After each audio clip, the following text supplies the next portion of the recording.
Bonjour tout le monde et bienvenue dans cette vidéo dédiée à la correction du devoir surveillé numéro 2 du deuxième semestre pour les élèves du tronc commun.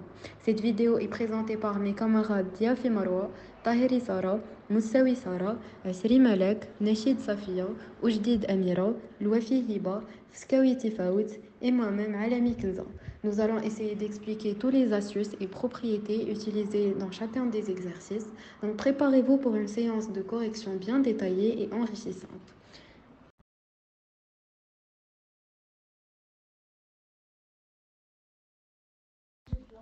Exercice 3. On considère la fonction f définie par f de x égale à x-4 sur x-2. Première question.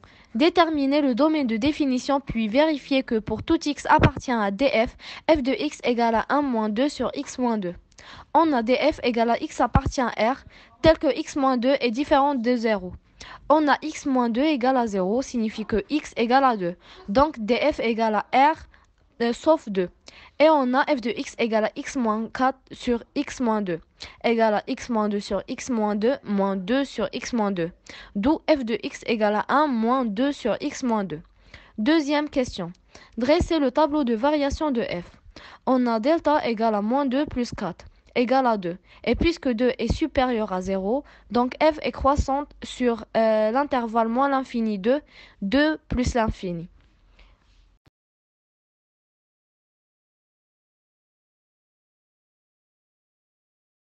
Passons maintenant à la question 3.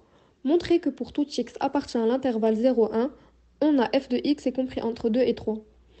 Alors, d'après le tableau de variation présenté par mon ami Amira Oujdid, on peut remarquer que f est croissante sur l'intervalle moins l'infini 2.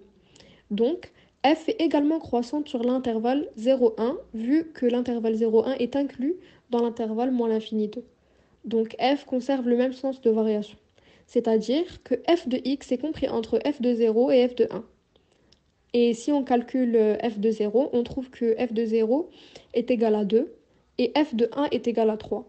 D'où f de x est compris entre 2 et 3.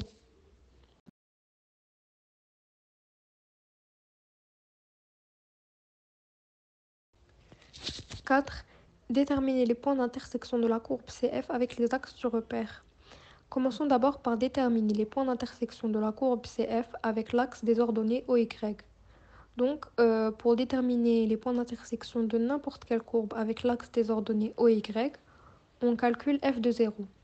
Ici, comme on peut le voir, f de 0 est égal à 2.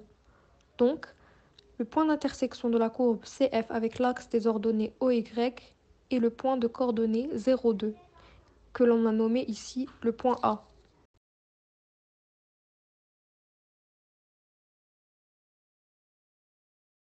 Déterminons maintenant les points d'intersection de la courbe CF avec l'axe des abscisses OX. Donc dans ce cas, nous allons résoudre l'équation f de x est égal à 0. Là où les solutions de cette équation représentent l'abscisse du point d'intersection de la courbe avec l'axe OX.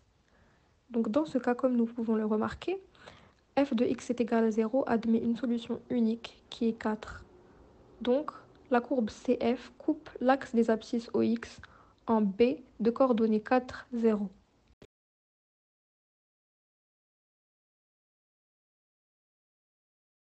« 5. Déterminer la nature de la courbe CF et ses éléments caractéristiques. On a f est une fonction homographique. Donc la courbe CF est une hyperbole de centre alpha-bêta et d'asymptote les droites D1 x est égal à alpha et D2 y est égal à bêta. Et d'après la question 1, on a f de x est égal à 1 moins 2 sur x moins 2, qui est la forme canonique. Donc, alpha est égal à 2 et bêta est égal à 1. D'où la courbe CF est une hyperbole de centre oméga et de coordonnées 2, 1 et d'asymptote les droites D1 x est égal à 2 et D2 y est égal à 1.